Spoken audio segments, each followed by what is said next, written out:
రమేషు దిగులుగా కూర్చుని ఉంటే అతని సిటీ భార్య అనామిక మంచంలో నిలబడి చుట్టూ కనబడుతున్న పంటల్ని చూస్తూ సంబరపడుతూ ఉంటుంది. వారెవా, చుట్టూ కనపడుతున్న పచ్చటి పంట పొలాలను చూడ్డానికి నా 2 కళ్ళు సరిపోవటం లేదురా. నువ్వు కూడా లేచి నిలబడి ఆ పచ్చని పంటల్ని చూడొకసారి. అనామిక, చూసింది చాలు, పడిన సంబరం చాలు. ఇప్పుడు నేను చెప్పేది విను. నువ్వు ఏం చెప్తున్నావో నాకు తెలుసురా. మరి తెలిసిన తర్వాత ఇంకా నా దగ్గర ఎందుకున్నావు అనామిక? నీ పుట్టింటికి వెళ్ళిపో, కొన్నాళ్ల వరకు అక్కడే ఉండు. నేను నిన్ను చూడ్డానికి అప్పుడప్పుడు వస్తూ ఉంటాను. ఓ 2 రోజులుంటాను. నీ కమ్మని వంటల్ని ఇష్టంగా తింటాను. కొన్నాళ్ళంటే ఎన్ని రోజులు అనుకోవాలి చెప్పు? మన ఇంటి పరిస్థితులు చక్కబడే వరకు అనామిక. అదే రామ్, మనింటి పరిస్థితులు ఎప్పుడు చక్కబడతాయి? ఎప్పుడు నువ్వు మా ఇంటికొచ్చి నన్ను తీసుకొస్తావు అని అనామిక అడుగుతుంటే రమేష్ మౌనంగా ఉంటాడు. చూసావా రామ్, నేనడిగిన ఏ ప్రశ్నకి నీ దగ్గర సమాధానం లేదు. అందుకే రామ్, నేను మా ఇంటికి వెళ్ళను, ఇక్కడే ఉంటాను, నీతో పాటే ఉంటాను. నీకు నా ప్రేమని పంచుతూ, నా ప్రేమని నీకు పంచుతూ ఉన్నంతలో సంతోషంగా ఉంటాను. అది కదనామిక, నువ్వు నా బాధని కూడా అర్థం చేసుకోవాలి కదా. ఇలా చూడండి, నేను పుట్టి పెరిగి చదువుకున్న సిటీలోనే నేనొక ఆడపిల్లని. ఎప్పుడైతే నా మెడలో నువ్వు తాళి కట్టావో అప్పటినుంచి అంతా సగం సగం. ఇప్పుడు నీకు కష్టం వచ్చిందని నేను ఇక్కడి నుంచి వెళ్ళిపోతే మన ప్రేమకి, అనుబంధానికి అర్థం లేదు రామ్. నువ్విక్కడి నుంచి నీ పుట్టింటికి వెళ్ళటమే మంచిదనామిక. నువ్విలా మా పుట్టింటికి వెళ్ళమని నన్ను ఇబ్బంది పెడుతున్నావని అత్తయ్య మామయ్యలకి చెప్తాను. అప్పుడు వాళ్లే తమరికి తగిన విధంగా గుణపాఠం చెప్తారేమనుకున్నారు. అయ్యో అనామిక, నిన్ను ఇక్కడి నుంచి నీ పుట్టింటికి పంపించమని చెప్పిందే అమ్మా నాన్నలు. ఇప్పుడు నువ్వు వెళ్ళి అడిగితే ఖచ్చితంగా వెళ్ళమనే చెప్తారు. నీ నమ్మను, అత్తయ్య మామయ్య అలా చెప్పరు. ఏదైతే అదయింది. సిటీ అమ్మాయిని అయినా నేను పల్లెటూరు అబ్బాయివైన నిన్ను ప్రేమించి పెళ్లి చేసుకున్నది ఇలా బాధ కలిగినప్పుడు వదిలిపెట్టి వెళ్ళిపోవటానికి కాదు కదా. నిన్ను పంపించటం నాకు ఇష్టం లేదనామిక. కానీ మన ఊరి జమీందారు ఆ నరసింహారావు ఎంత పని చేశాడో చూసావు కదా. రామ్, అందుకేనా మీరందరూ నన్ను నా పుట్టింటికి పంపించాలని అనుకుంటున్నారు? అవుననామిక, మేమిక్కడ ఆకలితో ఎలా ఉన్నా పర్వాలేదు, నిన్ను మాత్రం ఆకలితో చంపుకోలేం. అందుకే నిన్ను. మీ బాధని నేను అర్థం చేసుకున్నాను. నన్ను ఇంటికి తీసుకెళ్ళండి. నేను అత్తయ్యతో మామయ్యతో మాట్లాడతాను. భయపడకుండా అందరికీ ధైర్యం చెప్తాను. పదరామ్, ఇంటికి వెళ్దాం. ఏంటి, మా అందరికీ నువ్వు ధైర్యం చెప్తావా? అవును రామ్, ధైర్యం చెప్తాను. నేను చెప్పే ధైర్యం మామూలుగా ఉండదు అని రమేష్ని తీసుకుని ఇంటికి బయలుదేరింది అనామిక. అప్పుడు జమీందారు నరసింహారావు తన దగ్గర పనిచేస్తున్న రంగయ్యతో కలిసి మట్టింట్లో కాపురం ఉంటున్న శారదా ప్రసాద్ దంపతుల దగ్గరికి వచ్చాడు. వాళ్ళు జమీందారుని చూసి దన్నం కూడా పెట్టకుండా అలా నిలబడి ఉంటారు. ఏమయ్యా ప్రసాదు, ఊరి జమీందారుని చూసి దండం పెట్టడం లేదు, కూర్చోటానికి కుర్చీ గాని మంచం గాని వేయటం లేదు, ఎందుకంత పొగరు? జమీందారు గారు, ఇన్నాళ్ళు మంచివాడని నమ్మి దండం పెట్టాం, మర్యాదలు చేశాం. కానీ మా పంటని చాలా అంటే చాలా తక్కువ ధరకి కొనుక్కొని మార్కెట్లో ఆయన 2 3 ధరకు అమ్ముకుంటున్నారు. అది మోసం కాదా? కాదు ప్రసాదు, అది వ్యాపార ధర్మం. నేను అదే చేశాను కదా. అయ్యా, పంట సరిగ్గా రానెత్తనాలమ్మేది మీరే. ఆ పంట సరిగ్గా రాదని తెలిసి కూడా అప్పు ఇచ్చేది తమరే.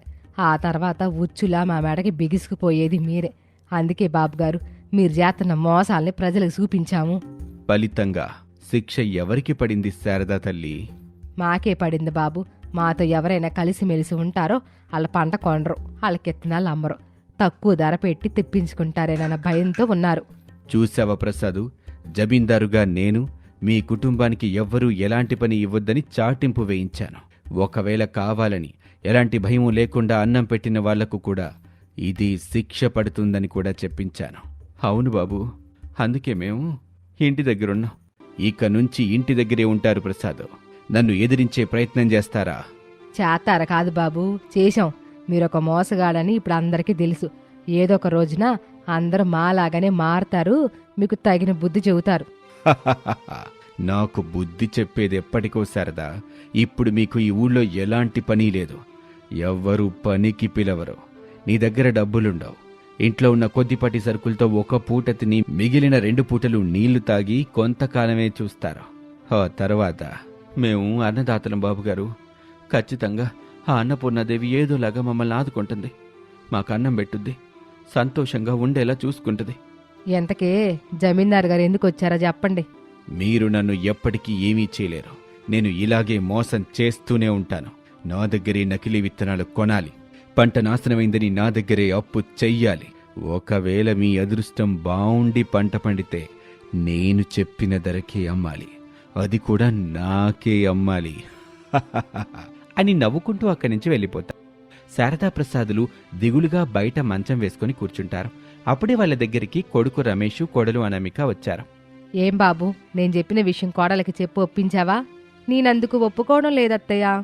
ఒప్పుకోకోల్లా, లేదంటే నువ్వు కూడా మాతో పాటు ఆకలితో ఉండాల్సి వస్తుంది. అప్పుడు మేం బతికినా చచ్చిందాంతో సమానం కోల్లా. అయ్యో మావయ్య, అంత పెద్ద మాటలు ఎందుకు చెప్పండి. మరి ఏం చేయమంటావు కోళ్ళ? అటు కొడుకు చెప్పినా నువ్వు వింటలేదు, ఇటు చెప్పినా వినట్లేదు. పుట్టింటికి వెళ్ళమని ఎంత చెప్పినా వినట్లా. ఇక్కడే ఉంటానని అంటున్నావాయే. అత్తయ్య, మావయ్య, ఏమండి, కంగారు పడకుండా ముందు నేను చెప్పేది మీరందరూ వినండి. అది తప్పనిపించినా నేను చేయలేననిపించినా మనసారా చెప్పేయండి. అప్పుడు నేను మా పుట్టింటికి వెళ్ళిపోతాను. సర్లే అమ్మా, నువ్వు చెప్పాలనుకునేది చెప్పు. అత్తయ్య, ఈ జమీందారు ఒక మోసగాడని మనం నిరూపిస్తే అతను మనకి ఎవరు ఎలాంటి పని ఇవ్వొద్దని, ఒకవేళ ఎవరైనా పనిస్తే వాళ్ళకు కూడా శిక్ష పడుతుందని చెప్పాడు కదా. అవును తల్లి అయితే మనం ఈ ఊర్లో పనిచేయడం లేదు, వ్యాపారం చేస్తున్నాం అని చెప్పగానే శారదా, ప్రసాదు, రమేష్లు అయోమయంగా ఒకరిని ఒకరు చూసుకుంటూ ఉంటారు. అది చూసి అనామిక నవ్వుకొని, అత్తయ్య, మన ఇంట్లో ఒక వారం రోజులకు సరిపడా బియ్యం, కిరాణా సరుకులున్నాయి కదా. బియ్యాన్ని మెత్తగా దంచి పిండిలా చేస్తాను. ఆ పిండితో ఇడ్లీలు, దోశలు, వడలు వేడివేడిగా వేసి సైకిల్ మీద కట్టుకొని ఊరంతా తిరుగుతూ అమ్ముతాను. అప్పుడు మనకి డబ్బులు వస్తాయి కదా అని అనామిక చెప్పిన విషయం గురించి ఆలోచించి, అవును కదా కోళ్ళ, అందరు పొద్దున్నే పొలం పనులకి వెళ్తారు. 9 వరకు ఇంటికి వస్తారు. అప్పటికి ఎవరింట్లో అన్నం కూరలు ఉడకోగా. అప్పుడు నేను సైకిల్ మీద చిన్నపాటి డబ్బా పెట్టుకొని ఇడ్లీ, దోశలు అమ్ముతూ ఉంటాను. ఆకలితో ఉంటారు కనుక ఖచ్చితంగా మన దగ్గర కొంటారు, తింటారు. ఇదేదో బాగుంది అనామిక, ఎంతైనా సిటీ అమ్మాయి అనిపించుకున్నావు.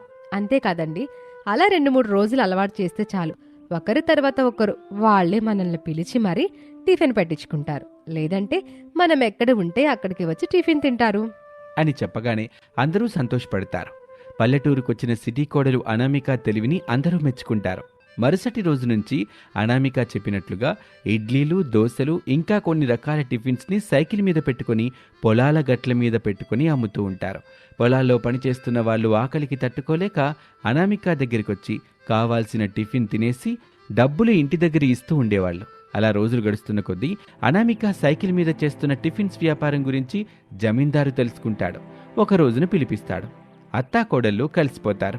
ఇలా చూడు అనామిక తల్లి, నేను మీ కుటుంబానికి వేసిన శిక్షని ఈ రోజు నుంచే రద్దు చేస్తున్నాను. నువ్వు పోలీస్ స్టేషన్కి వెళ్ళి నా మీద పెట్టిన ఫిర్యాదుని వెనక్కి తీసుకో తల్లి. ఏంటి కోడలా, జమీందారు మీద పోలీస్ స్టేషన్లో ఫిర్యాదు చేశావా? అవునత్తయ్య, ఒక రోజున టిఫిన్స్ అమ్ముకుంటూ ఉన్నాను. నా దగ్గరకొచ్చి మనందరినీ చంపేస్తానని బెదిరించాడు. అప్పుడే నాకు అనిపించింది, ఎప్పటికైనా మనకి ఈ జమీందారు నుంచి ప్రాణభయం తప్పదని. అందుకే వెళ్ళి డైరెక్ట్గా పోలీస్ స్టేషన్లో ఫిర్యాదు చేసి వచ్చా. మంచి పని చేశావమ్మాయి. ఇప్పుడు మనకి ఏ చిన్న ఆపదొచ్చినా అది ఈ జమీందారు మీదకే పోద్ది కదూ.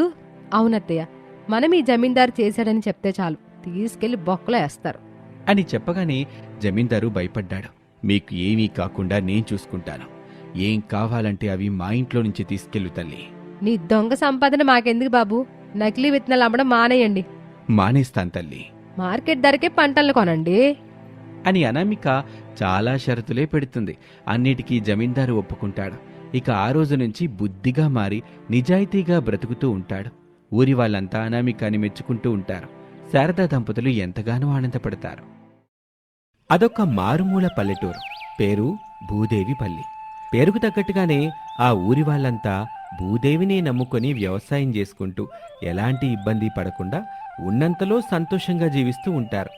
ఆ ఊరికి పట్టిన అదృష్టం సర్పంచ్గా ఉన్న శారదైతే, దురదృష్టం మాత్రం బాగా డబ్బున్న భూషణం. ఊరి కోసం శారద చేసే మంచి పనుల్ని చూసి ఓర్వలేకపోయేవాడు భూషణం. ఎలాగైనా శారదని సర్పంచ్ పదవి నుంచి తొలగించాలని ఎంతటి కిరాతకమైన పని చేయటానికైనా సిద్ధపడేవాడు. రోజులు, నెలలు, సంవత్సరాలు గడుస్తూ ఉండగా తిరిగి సర్పంచ్ ఎన్నికలు రానే వచ్చాయి. ఒకనాడు ఊరి వాళ్ళంతా బాధతో సర్పంచ్గా ఉన్న శారద ఇంటికొచ్చారు. దిగులుగా ఉన్న వాళ్ల ముఖాల్ని చూసిన శారద, ఇదేంటి, ఎప్పుడు నా ఇంటికొచ్చినా నవ్వుతూ వచ్చే ఊరోళ్ళంతా ఈరోజుట బాధపడతా దిగులు మొఖాలేసుకుని వచ్చారు. కారణం ఏమిటి? మళ్ళీ సర్పంచ్ ఎన్నికలు వస్తున్నాయి కదా శారద పిన్ని. అవును కృష్ణవేణి, ఎన్నికలు రావడం మంచిదే కదా. ఏం మంచిదో ఏమో పెద్దమ్మ. ఈసారి ఎన్నికల్లో ఆ భూషణం గారు కూడా పోటీ చేస్తారని ఊరంతా కోడే కూస్తుంది. పోటీ చేయడం అనేది ప్రతి ఒక్కరు హక్కు సరస్వతి. భూషణం గారైనా నువ్వైనా నా కోడలు అనామేకైనా పిడకలు చేసుకుంటూ జీవించే పద్మావతి ఇట ఎవరైనా పోటీ చేసుకోవచ్చు. తప్పులేదు, అది తప్పు కూడా కాదు. శారదమ్మ తల్లి, పెద్దాడిగా నేను మాట చెప్తాను, కాదనవు కదా. అయ్యో పెద్దయ్యా, తమరు మా అందరికంటే పెద్దోళ్ళు. తమరేం చెప్పినా అన్ని విధాలా ఆలోచించే చెబుతారు. చెప్పండి పెద్దయ్యా, మీరు చెప్పిన తర్వాత నేను కాదంటానా? మీరు చెప్పినట్టే చేస్తాను. ఏమిటో చెప్పండి. మాతో పాటు మీరు కూడా ఆ భూషణం ఇంటికి రండి తల్లి అని గోవిందయ్య చెప్పగానే ఊరి వాళ్ళంతా అయోమయంగా ఒకరినొకరు చూసుకుని గోవిందయ్యని చూశారు. శారద ఏమీ అర్థం కానట్టుగా భోషణం ఇంటికా? ఎందుకు పెద్దయ్యా? అని అడిగింది. అప్పుడు వెంటనే కృష్ణవేణి సరస్వతి కూడా అడుగుతారు.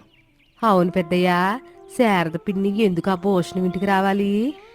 చెప్పు పెద్దయ్యా, ఎందుకు శారద పెద్దమ్మని ఆ భోషణం ఇంటికి రావాలని తమరు అడుగుతున్నారో నాకు అర్థం కావడం లేదు. అసలే ఇద్దరికి పడదు. పాడదనే విషయం నాకు కూడా తెలీదా చెప్పండి. ఎవరు ఏ విధమైన కోపం తెచ్చుకోకుండా నేను చెప్పేది జాగ్రత్తగా ఏనండి అని ఆ పెద్దయ్య చెప్తూ ఉండగా ఇంట్లో నుంచి అనామిక బయటకొచ్చింది. అత్తయ్య, ఈ పెద్దయ్య మిమ్మల్ని ఆ భూషణం ఇంటికి ఎందుకు రమ్మని పిలుస్తున్నాడో నేను చెప్పనా? నీకు అర్థమైతే చెప్పుకోవాలా? మిమ్మల్ని తీసుకుని ఆ భూషణం ఇంటికెళ్ళి మేమంతా ఈసారి కూడా ఏకగ్రీవంగా శారదమ్మ గారిని సర్పంచ్గా ఎన్నుకుంటున్నాం, తమరు పోటీ చేయకుండా తప్పుకోండని చెప్పడానికి. అంతే కదా పెద్దయ్యా? అవును తల్లి, ఈ పెద్దయ్య మనసుని నువ్వు బాగా అర్థం చేసుకున్నావు అని చెప్పటంతో ఊరి వాళ్ళంతా సంతోషపడ్డారు. శారదని తీసుకుని భూషణం ఇంటికొచ్చారు. భూషణం ఊరి వాళ్ళతో వచ్చిన శారద వైపు చూస్తాడు. సర్పంచ్ శారద గారిని తీసుకొని ఊరి వాళ్ళంతా నా ఇంటికొచ్చారంటే విషయం ఏంటో నేను అర్థం చేసుకున్నాను. ఎవరు ఎన్ని చెప్పినా సరే నేను ఈసారి ఎన్నికల నుంచి తప్పుకోను. ఖచ్చితంగా పోటీ చేస్తాను. ఇక వెళ్ళొచ్చు. అది కాదు భూషణం బాబు, శారదమ్మ తల్లి ఊరికి ఎంతో మేలు చేసింది. అంతకుముందు తమరున్నప్పుడు చేయలేని ఎన్నో మంచి మంచి పనులు చేసింది. ఊరి మధ్యలో నేల కోసం ట్యాంకీ కట్టించింది. నేల సమస్యని తీర్చిపెట్టింది. స్కూల్ కట్టించి పిల్లలకి చదువు చెప్పిస్తుంది. పంచాయతీ ఆఫీస్ కట్టించింది. ఇట చెప్పుకుంటూ పోతే చాలానే ఉన్నాయి. చాలా మంచి పనులు చేసింది పెద్దయ్య. రోడ్లు వేయించింది, బస్సు తీసుకొచ్చింది. ఈ ఊరు మారుమూల పల్లెటూరైన అన్ని వసతులున్న కల్పతరువుని చేసింది. శారదగారే ఇవన్నీ చేశారు. నేను కాదంటలేదు కదా. అందుకే బాబు, ఈసారి కూడా శారద పిన్నినే సర్పంచ్గా ఎన్నుకుందాం. మరిన్ని మంచి పనులు చేసుద్ది కదా, మన ఊరికి ఎంతో మేలు కలుగుతుంది. ఓహో కృష్ణవేణి, నువ్వు కూడా నాతో మాట్లాడి సాహసం చేస్తున్నావంటే నిన్ను మనసారా మెచ్చుకోవాలి. ఎవరిని చెప్పినా సరే ఈసారి జరగబోయే సర్పంచ్ ఎన్నికల నుంచి నేను తప్పుకునే ప్రసక్తే లేదు. పోటీ చేస్తాను, గెలుస్తాను. మీరే గెలిపిస్తారు. ఇక వెళ్ళిరండి అని భూషణం ఇంట్లోకెళ్ళి తలుపేసుకుంటాడు. అందరూ దిగులుతో ఉండటం చూసిన అనామిక, ఎందుకు దిగులు పడుతున్నారు? మన ఓటు హక్కు మన చేతిలోనే ఉంది. మనకు నచ్చిన వాళ్ళకి మనం మన ఓటు వేసుకుని గెలిపించుకుందాం అని చెప్పింది. ఊరి వాళ్లకు అది కూడా వాస్తవమే గదా అనిపించింది. రోజులు గడుస్తున్న కొద్దీ ఊళ్ళో శారదా భూషణాల ప్రచారం జోరుగా సాగుతుంది. ఊరి వాళ్ళు ఓట్లు వేశారు. ఫలితంగా భూషణం గెలిచాడు. నమ్మిన శారద ఓడిపోయింది. అయినా సరే శారద బాధపడలేదు. ఊరి వాళ్ళు ఓదార్చే ప్రయత్నం చేస్తున్నారు. ఇక విజయ గర్వంతో బ్యాండ్ మేళంతో భూషణం శారద ఇంటికొచ్చాడు. ఊరి వాళ్ళంతా మౌనంగా తలలు దించుకున్నారు. ఇప్పుడేమంటావు శారదమ్మ? అభినందనలు భూషణం గారు. ఎవరు గెలిచినా ఊరికి మంచి జరగాలి, అందరూ బాగుండాలి, అందరిలో మనం కూడా ఉండాలి. అసలు ఊరు బాగుపడ్డం అనేది ఎలా ఉంటుందో నేను చూపిస్తాను అని వెళ్ళిపోతాడు భూషణం. అలా రోజులు గడుస్తూ ఉంటాయి. అత్తాకోడళ్ళు శారదా అనామికలతో పాటు ఊరి వాళ్ళు వ్యవసాయం చేసుకుంటూ ఉంటారు. డబ్బు పిచ్చున్న భూషణం ఊరి బాగు కోసం వస్తున్న నిధుల్ని స్వాహా చేసేస్తూ ఊరిని పట్టించుకోవటం మానేస్తాడు. ఒక ఏడాదిలోనే ఊరంతా కరువు ప్రాంతంగా తయారైపోతుంది. ఓ రాత్రివేళ నిద్రపట్టక పెరట్లో ఒంటరిగా ఉన్న అత్తగారు శారదా దగ్గరికి అనామిక వచ్చింది. దేని గురించి ఆలోచిస్తున్నారత్తయ్య? రాబోయే గణతంత్ర దినోత్సవ వేడుకల్ని ఎట్టా చెయ్యాలనే ఆలోచన చేస్తున్నాను కోళ్ళ. మనమేందుకు ఆలోచించాలి? సర్పంచ్ భూషణం ఉన్నాడు కదా, అంతా ఆయన చూసుకుంటాడులేండి. ఏం చూసుకుంటాడు కోళ్ళ? సర్పంచ్గా గెలిచినా ఊరుని చూసుకున్న చాలదా? చెప్పు, నేను సర్పంచ్గా ఉన్నప్పుడు ఊరు ఎట్టాగుండేది? పచ్చని చెట్లతో, పగులు లేని రోడ్లతో, క్షణం కూడా పోని కరెంటుతో, ఏ సమస్య లేకుండా నవ్వుతూ సంతోషంగా ఉండేదత్తయ్య. మరి ఇప్పుడెలా ఉంది కోళ్ళ? అంత నాశనం వినాశనం. పచ్చదనం కింద నాటిన మొక్కల్ని నీళ్లు పోయించడం లేదు, దాంతో అన్నీ ఎండిపోయాయి. పెరిగిన చెట్లని కట్టెలుగా కొట్టి అమ్ముకుంటున్నాడు. రోడ్లు చూస్తే గుంతలు పడ్డాయి. నీళ్ల సమస్య, చదువు సమస్య, ఇలా చెప్పుకుంటూ పోతే ఎన్నో సమస్యలున్నాయత్తయ్య. మరి ఇలాంటి సమస్యల్లో రిపబ్లిక్ డేని ఎట్టా జరిపిస్తాడు చెప్పు నువ్వే? అవి మనం అనుకుంటే ఎలా అత్తయ్య? ప్రతి ఊర్లో రిపబ్లిక్ డేని ఘనంగా జరపాలని ప్రభుత్వం భావిస్తూ ఉత్తమ దేశభక్తిని కనబరిచిన ఊరికి అదనంగా ప్రత్యేక నిధులు కేటాయించడమే కాకుండా అందుకు కారణమైన వాళ్ళకి ప్రత్యేక బహుమతులను కూడా ఇస్తామని ప్రకటించింది కదా. ఆ డబ్బుల కోసమైనా భూషణం రిపబ్లిక్ డేని జరిపిస్తాళ్లే. నువ్వు చెప్పింది కూడా జరిగే అవకాశం ఉంది లేకోళ్ళ. కాకపోతే రేపు ఊరంతా కలిసి భూషణం ఇంటికెళ్ళి అడుగుదాం. సరే అత్తయ్య, ఇక పదండి పడుకుందాం అని శారదను తీసుకుని ఇంట్లోకెళ్ళింది అనామిక. అలా ఆ రోజు రాత్రి గడిచింది. మరుసటి రోజున ఊరంతా కలిసి భూషణం ఇంటికొచ్చారు. ఏంటి శారదమ్మ, ఊరందరినీ తీసుకుని ఇలా వచ్చావు? మా అత్తయ్యని ఊరోళ్ళంతా కలిసి తీసుకొచ్చారు. ఎందుకో? భూషణం గారు, 2 రోజుల్లో దేశం మొత్తం జరుపుకునే పండగ వస్తుంది. పంచాయతీ ఆఫీసు పాడైపోయింది, స్కూల్ చూస్తే మూలన పడిపోయింది. అయితే నన్నేం చేయమంటారు? అదేనండి, ఆ రెండిట్లో ఏదోటి బాగు చేయించండి. ఊరంతా దేశభక్తి పండుగని జరుపుకుందాం. ఇప్పుడు ఖజానా అంతా ఖాళీగా ఉంది. అయినా దేశభక్తి పండుగని దేశం మొత్తం జరుపుకుంటుంది కదా. మన ఒక్క ఊరు జరుపుకోపోతే ఏమీ కాదు. వెళ్ళండి, దేశభక్తి పండుగని కట్టుకట్టుకొని వచ్చారందరూ అని భూషణం ఇంట్లోకి వెళ్ళిపోతాడు. అందరూ కలిసి శారద వాళ్ళ ఇంటి బయట మంచాల్లో కూర్చుని ఆలోచిస్తున్నారు. అప్పుడు అత్తాకోడళ్ళు శారద అనామికలు బాగా ఆలోచన చేసి, ఇలా చూడండి, ఇప్పుడే నాకు ఒక ఆలోచన వచ్చింది. దేశం మొత్తం గర్వంగా జరుపుకునే దేశభక్తి పండగని మనం జరుపుకోకుండా ఉండడం అంత మంచి పద్ధతి కాదు. మనకున్నంతలో మనం జరుపుకుందాం. ఎట్టా శారద తల్లి? పెద్దయ్య, ఆ రోజున ఇంటి ముందు పేడతో కల్లాపి చల్లి ఇంటి ముందు ఎగురుతున్న జెండా ముగ్గులేద్దాము. ఎవరో తొక్కకుండా ఏర్పాట్లు చేసుకుందాం. నడిచే వాళ్ళకి దారిద్దాము. ప్రతి ఇంటికి రెపరెపలాడుతున్న ఒక జెండాని కట్టుకుందాము అని అనామిక చెప్పగానే ఊరి వాళ్ళంతా సంతోషపడ్డారు. మరి జెండా వందనం ఎక్కడ చేద్దాం శారదా పిన్ని? మా ఇంటి దగ్గరే కృష్ణవేణి ఇంటి ముందు గద్దె ఏర్పాటు చేస్తాము. ఆ రోజున పిల్లలు పెద్దలు అందరం కలిసి మా ఇంటికి వచ్చేయండి. జెండా వందనం చేసుకుని పాయసం తాగుదాం అని చెప్పగానే ఊరి వాళ్ళంతా సంబరంగా అక్కడి నుంచి వెళ్ళిపోయారు. 2 రోజులు గడిచాయి. ఇక ఆ రోజు రిపబ్లిక్ డే. అందరూ పొద్దున్నే లేచి ఇంటి ముందు కల్లాపి చల్లి జెండా ముగ్గులు వేశారు. ఇంటికొక జెండాని కట్టుకున్నారు. అందరూ కలిసి శారద ఇంటికొచ్చారు. అత్తా కోడళ్ల ఇల్లు జెండా రంగులతో మెరిసిపోతూ కనబడింది. ఊరి వాళ్ళు మెచ్చుకున్నారు. అత్తా కోడళ్ళని అభినందించారు. శారదమ్మ తల్లి, మీ అత్తా కోడళ్ళ దేశభక్తి చాలా బాగుందమ్మా. ఈ పండగని మనూరెప్పటికీ మర్చిపోదు అని చెబుతూ ఉండగా అరవింద్ అనే ప్రభుత్వాధికారి అప్పుడే అక్కడికి వచ్చాడు. ఏమీ మాట్లాడకుండా వాళ్ళంతా చేస్తున్న జెండా వందన కార్యక్రమాల్ని చూశాడు. వాళ్ళిచ్చిన పాయసం తిన్నాడు. అప్పుడు గోవిందయ్యని ఇలా అడిగాడు. ఇలా చూడు పెద్దయ్య, మీ ఊరికి పంచాయతీ ఆఫీస్ గాని స్కూల్ గాని లేదా? అసలు ఈ ఊరి